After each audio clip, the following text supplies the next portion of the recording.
This lesson provides a very general overview of the IELTS exam. So let's start from the very beginning. What is the IELTS? Well, as I'm sure you know, the IELTS is a test of English language proficiency. The whole point is usually to measure English language ability and then report scores to colleges and universities or employers or sometimes for immigration purposes. IELTS stands for International English Language Testing System. It is one of the most widely used English language exams around the world. There are two main forms of the IELTS.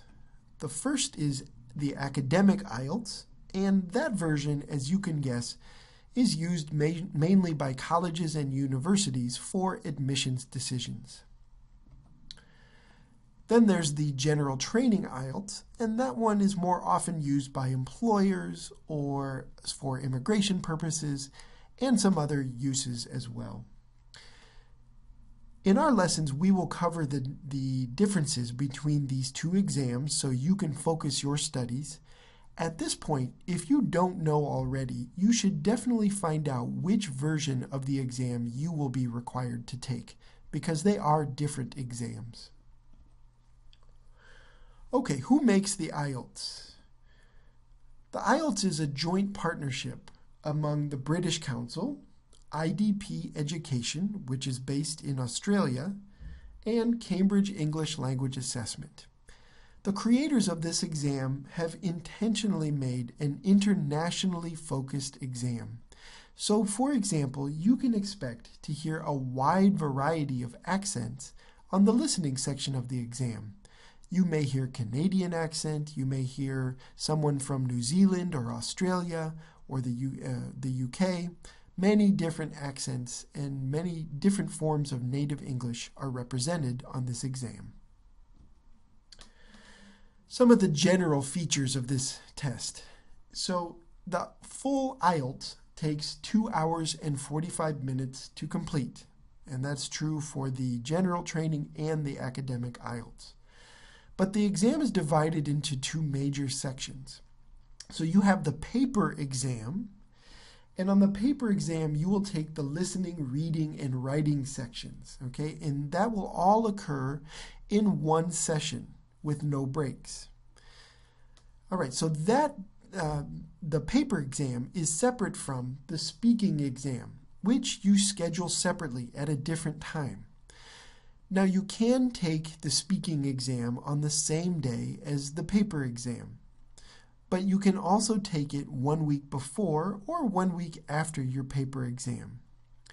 The speaking exam is an in-person interview that lasts about 11 to 15 minutes, so it is a much shorter experience, and you'll have to think about how you want to schedule yours when it's time for you to plan for your test. Where is the IELTS offered? Well, currently it is offered at 1,100 locations around the world. Often you can find the IELTS exam in major cities, and the number of testing centers is growing. For the testing center closest to you, you should follow the link I've provided below to see where the most convenient location will be. There are regular testing dates each month for the IELTS, so there's no IELTS season. It doesn't happen in the fall or the summer or spring. They do offer the exam year-round, but most testing centers do not offer the IELTS every single day, and so spaces are also limited. You should definitely not wait until the last minute to schedule your exam. In fact, some centers have a 2-week, you have to schedule your exam at least 2 weeks ahead of the date. You should plan ahead and figure out which day you want to take the exam as early as you possibly can. How do you sign up for the IELTS? Well, again, I've provided a link below for you to follow in order to sign up for your test. You need to select a location and the date and time that you will take the exam. So that's something you need to decide ahead of time. And then you fill out a simple application and you need to pay the fee.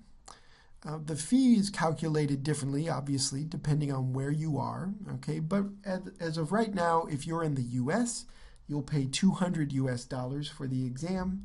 It costs 190 euros currently and 115 pounds. You should check when you sign up for the exam on the current pricing information.